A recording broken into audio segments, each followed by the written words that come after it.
Long hours of work contribute to the death of a Clermont County nurse? The family of Beth Jasper thinks so and is suing Jewish Hospital for overworking nurses on staff there, as they see it. Night on Your Side reporter Jay Warren is live at Jewish with the story. Jay?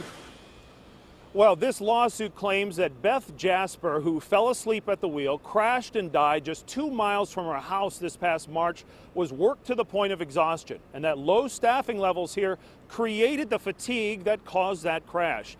Now, we spoke to her widower today, who is suing, he says, to get things to change here. Jim Jasper says a car crash killed his wife of 14 years, a woman he says was his best friend of 21. Her name was Beth. Beth was she was a person that anybody can get along with. She can strike up a conversation with anybody. Most caring person, you know, best friend in the world, would do anything for you. Beth was a registered nurse who worked in the bone marrow transplant unit at Jewish. She was always being called into work. She was one of a few nurses that can run a certain dialysis machine, and you know, that came into play a lot with not being staffed to run that machine for certain patients at certain times. Jasper says on the day his wife died, she said she was really stressed and hadn't eaten during her shift.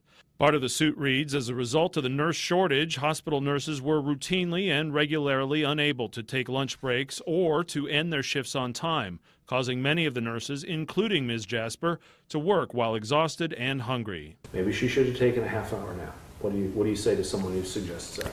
You know, and that it's not Jewish's fault that she happened to fall asleep. You know, that's their opinion. I mean, yeah, it sounds good, and in hindsight, yeah, that would have been great. I mean, you know, you hear about it all the time, you know, things like that, you know, happening, but you never think it's going to hit home. In addition to seeking damages, Jasper wants the hospital to change its practices. Something needs to change. You know, these nurses cannot be treated this way.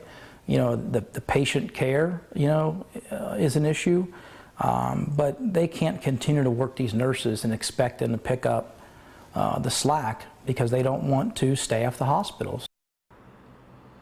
Now, we reached out to Jewish and Mercy Health Partners to ask questions about staffing levels. They declined to comment, citing the pending litigation, though they do say their thoughts and prayers go out to the family. Jay Warren, 9 on Your Side, Kenwood.